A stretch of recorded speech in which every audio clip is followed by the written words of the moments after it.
brave souls coming out in the pandemic on this dark and stormy night.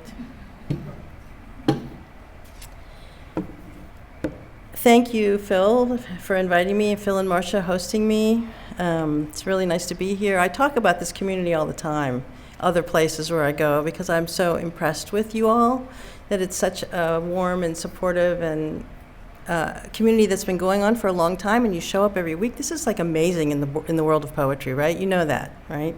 It's pretty amazing. So cherish it, because you have a really special thing here. I'm going to read all new work, which is a little terrifying. And I haven't actually read these. I've read a few of these poems, but I haven't read them together. So this is a maiden voyage here. I've been writing these poems that have nothing to do with Greece, that are based on medieval illuminated manuscripts. And I didn't mean to start writing a series, but it turned into, I'm just fascinated by them. And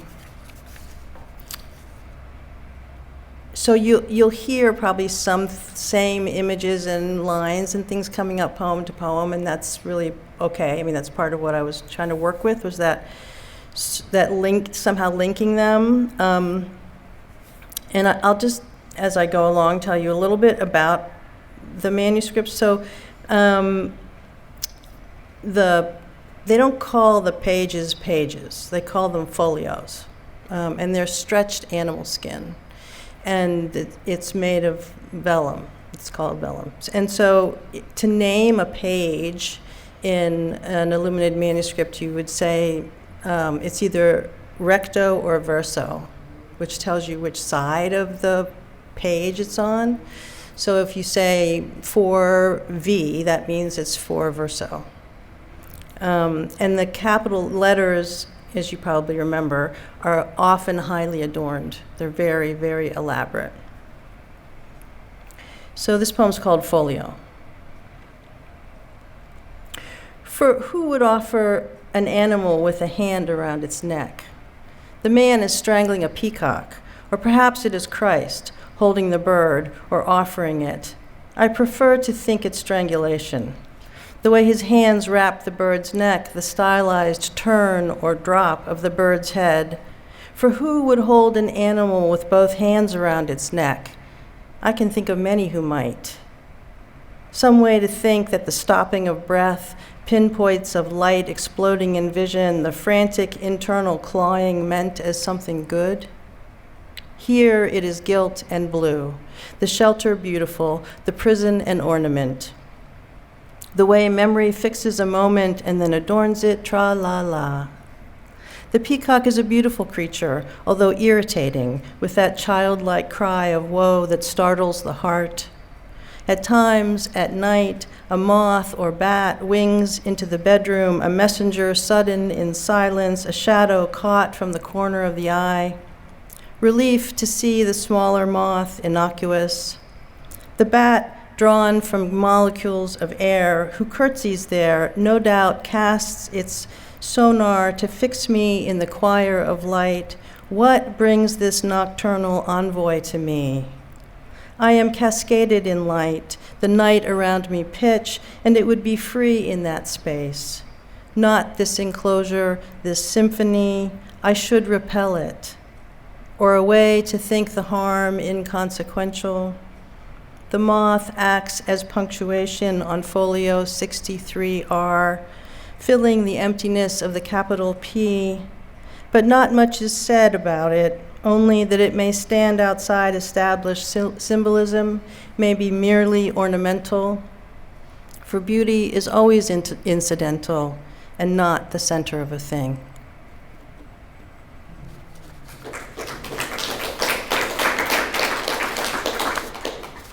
Thank you. So, a little bit more about manuscripts. I'm kind of obsessed.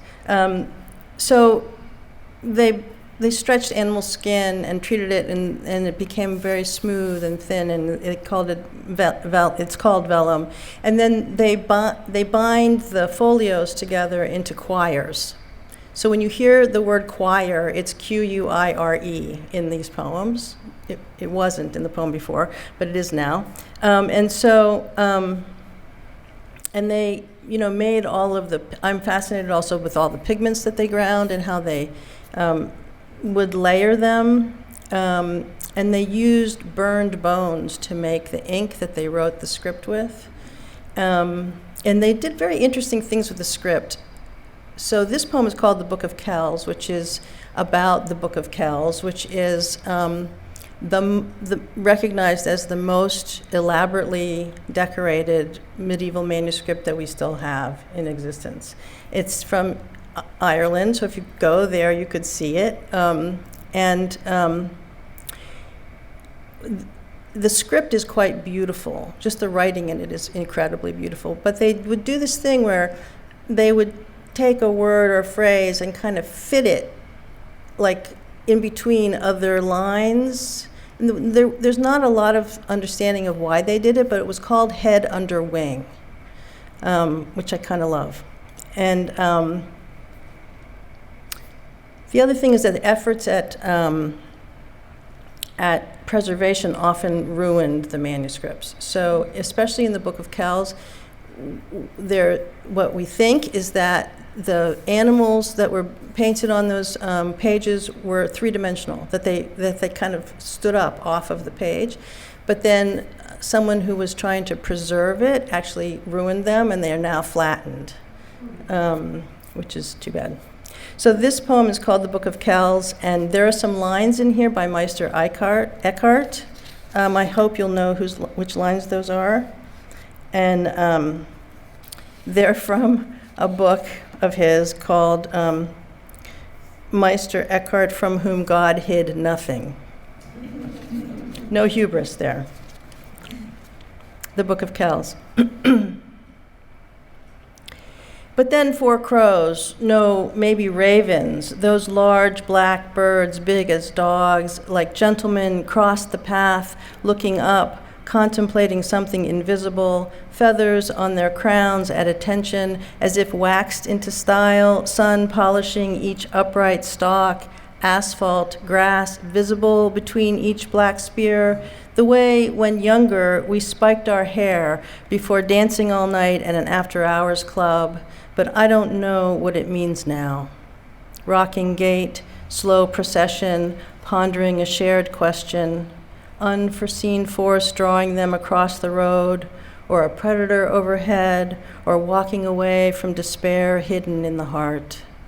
She looks to be holding a miniature man in her lap, the Mary of Kells. He has 2 left feet, and she stares, her face a mask of sorrow, eyes flattened, looking ahead. The messengers hover. They want to bear her away. They want to sing hosannas, but they are cramped inside the box of the possible, head bent sideways, thinking of what it means to think. They want to take responsibility. They want to turn the tide, but they barely fit around her. When the angel came, Mary was sitting in time untimely. She was sitting a creature uncreaturely. She was sitting in the body maidenly. Her soul was deiform. How to speak in the face of it, our world of desire run amok. The crows looked up as they walked, a slight rocking turn of head side to side, and something drew them, an invisible thread pulled them forward across a road freighted with peril, and they, alert or oblivious, bent on what they were seeking.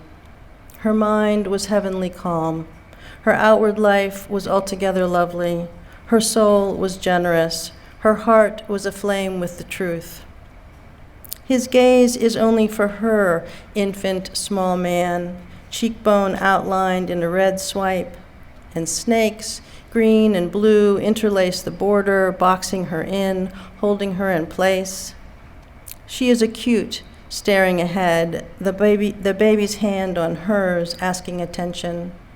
yellow orpiment culled from volcanoes, brought from the Mediterranean, copper, red leaf, malachite, blue from indigo, woad, not perhaps the ground richness of lapis lazuli, blue powder crushed to a small mound on the board, arsenic sulfide, and lead that worms its way into the brain, aches in elbows, knees, the mind sliding off its target, thought becalmed in a haze. Is the way not always heavy with risk? The artists layered 3 pigments, each wash on another, to make the yellow orpiment bleed up through indigo, make lion and peacock lift in wholeness and stand on parchment. But I can only imagine this now. Time and good intention have flattened the creatures, made them to lie back down on leaves, as so often happens, benign attention gone awry, consequences a poison unforeseen. Still, they are a gathering, a choir, a gabble of creatures who twist and coil, set into ring or lace, stretched or condensed for ornament. But they live, who turn to abide with one eye on me, caught. I am fixed in place, circled and held. And the scribes? They cut each quill, tail feather of goose or swan to impossible fineness, each capital a jewel, embellishment of face or beast as door to the divine, fools. The script a sea of birds in flight across vellum who turn in unison on the leaves, head under wing, their cries sharp across a surface stretched tight, their wings the soot black of burned bones, their swoop and whirl, the uplift in a sky as open as. She was in the land of freedom. She sat in the cell of recollection and dispassion.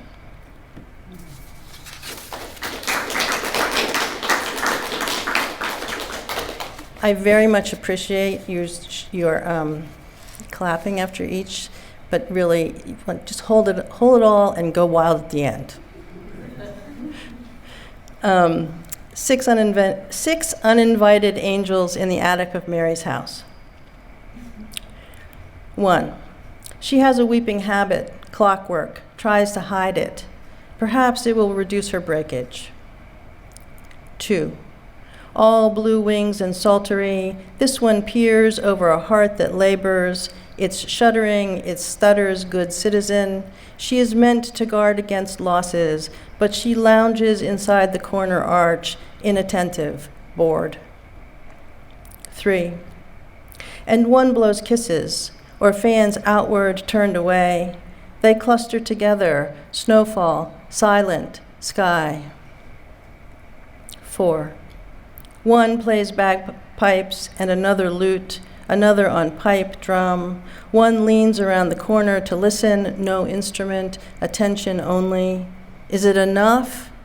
For they are on the margin. Mary knows danger can appear even as an offering, as a proposal to submit. 5. This one sees blankness, spectral, the turned back. She recognizes shadow, hunted, the circle of disregard. 6. And they apprehend this place, its nature, how precarious its gears. What will issue forth from this moment? They are not rejoicing, but banging on instruments, making a ruckus, an ovate sound. Making a ruckus, an ovate sound, and not this one, and not this one, and not this one looks directly at Mary.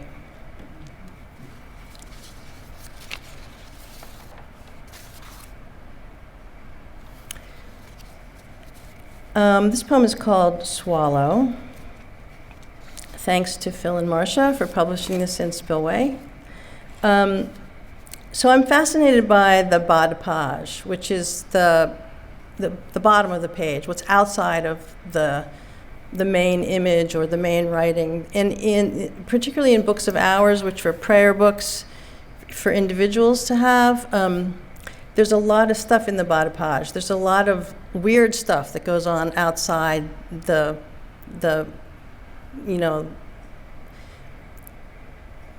the agreed upon codified image that's in the middle, which is usually a religious image, right? Because these are books of prayer books. But outside the edges, there's all of these wild creatures, and they're doing weird things, a lot of them. So I started realizing that I'm more interested in the margin than in what's in the center, which maybe that's because I'm a poet, right? I don't know. Anyway, I've written a couple poems about this particular book of hours, which was owned by Jeanne de Navarre, who was a queen, who was made queen when she was like 17, and there were all of these older uncles and people trying to get her kingdom from her. And so she, her book of hours has her painted in to outside of the pictures of Mary. There's the queen kneeling outside in the bas de page with all the wild creatures. And I find this particularly fascinating. So this poem tries to get at that a little bit.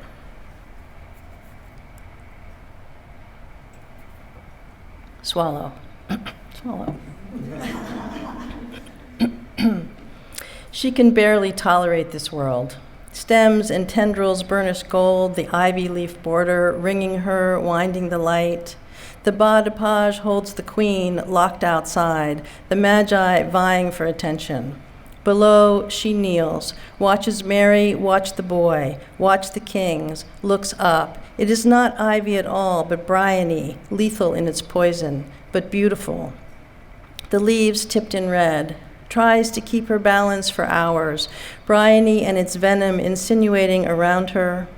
As dusk comes on, the jasmine's small hearts open their call descants. You are made wild inside by what you have let fall from your hands.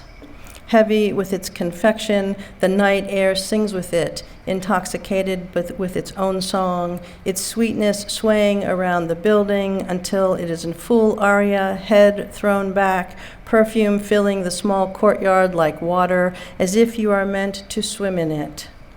But this is not in the picture, or drink it in, the night's confection. Is the margin not always fat with threat? All kinds of fantastic stitch the pages, swallows, butterflies, dragons, a man with a birdcage on his head, a gilded life, but still at risk. And behind the queen, a boy with feathers in his cap taunts horses whose heads crowd forward from the stables. Still, the queen kneels there, trained on Mary, wishing to be let in, away from the border. The magi must have ridden those horses. And here, half bird, half man, holding an amphora, head bandaged with a snake, ornament and amulet. The snake's head a diamond against his forehead, but wound first around the neck.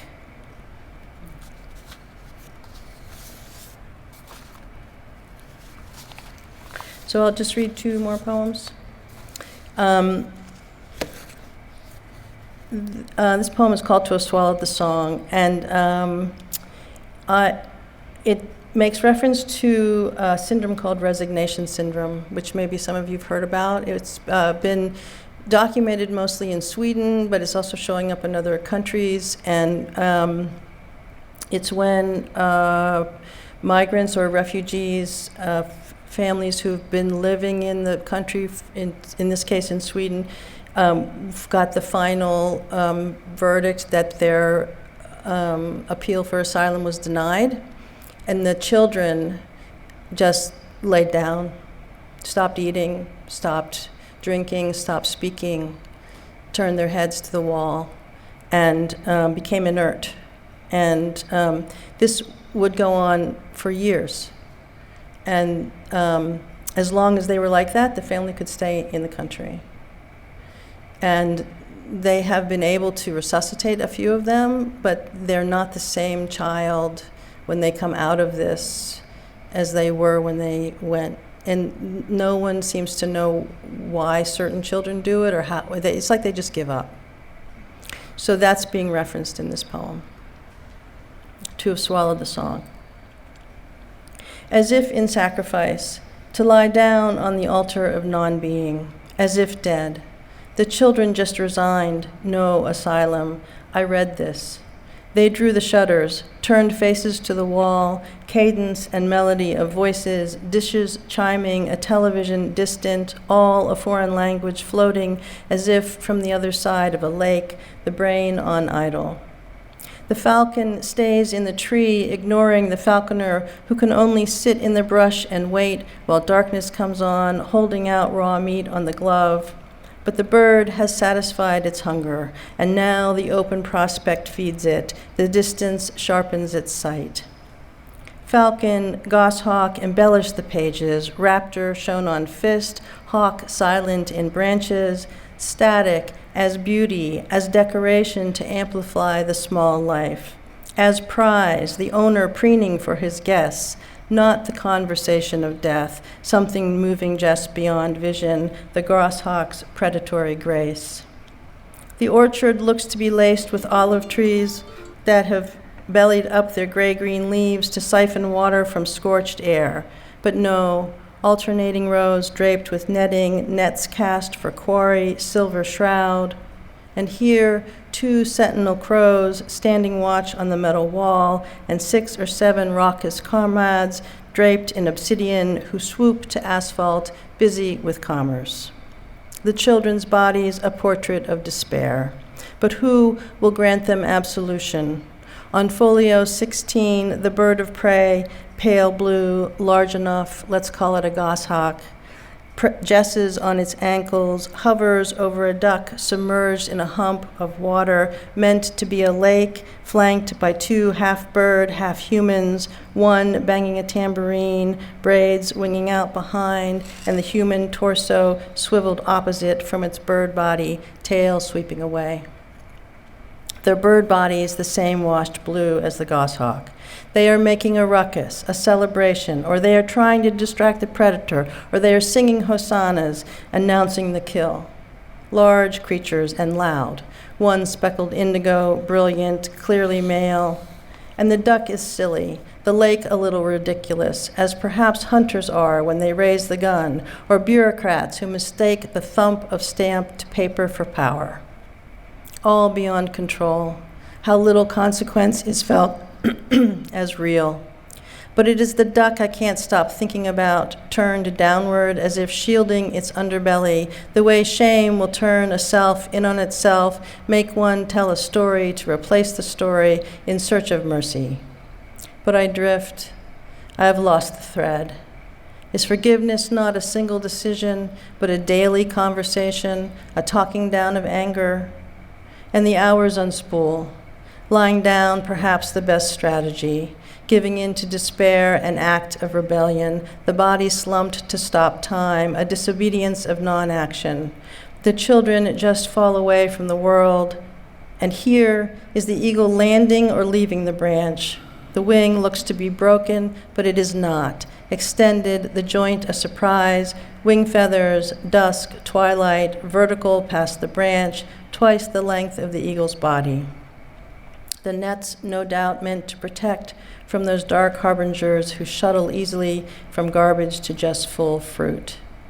The wing bends like an arm or a knee, bent for prayer, supplication, the children's bodies, as if entirely liquid, their limbs porous, to fall into the emptiness as consciousness, as stay against the bright day passing, fear stuttering and stuttering in their chests. Nothing about the eagle indicates supplication. So I was going to read one more, but I think I'm out of time. Okay. Okay, let me just say it's very intense to read these poems like this. Whew. Maybe your clapping was better because it let me kind of. Anyway, creature. To be suffocated by the dragon's tail, or the fatigue of it. This is bestiary, not religious text, not a book of prayer to accompany the dark hours. And the air shines when the dragon is drawn from its cave. It stirs the air and makes it shine. When float becomes floor, when vacuum becomes center, the environment detaches from its moorings and floats, gentle swell, but shine like fireworks, gold. Like mortar fire, the dragon has a crest and a small mouth, strength in the tail, not the teeth. The dragon hides near paths the elephants walk to catch them with its tail and kill them by suffocation. Fire is not the issue. How shame pulls us under its undertow, the backsweep of fear, the way a wave sucks backward from shore. So elephants give birth in water because of the dragon, that tail, but even the dragon holds fear, controlled by it, afraid of shadow, only of the paradoxian tree. So doves roost there and move around the tree to stay in its shadow, smart birds, the dragon circling beneath in the sun. Some people think the doves dumb, but they are smart creatures, and their wings whistle when they fly. The dragon is a serpent, but its venom harmless, not the tail, and the air shines as the dragon rises into it, stirring it to brilliance. Oh, brilliant, cheery, cheery, cheery. The paradoxian tree is not real, or at least I cannot find it. Sometimes the room spins around, a carousel on warp speed, my brain asking for floor.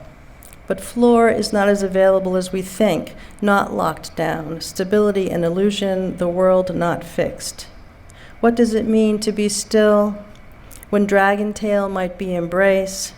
So we tell ourselves another story to replace the story so we can live with it. The dragon can be quite small, smaller than its prey, so small we might reach out to pet it, yet legends say it is the largest creature. Distracted, mesmerized by fire, do we watch the dragon's mouth, its torch of flame, while the tail slips first around a leg, coils neat around the torso? Or we carry our damage, perhaps we sleep. Thank you.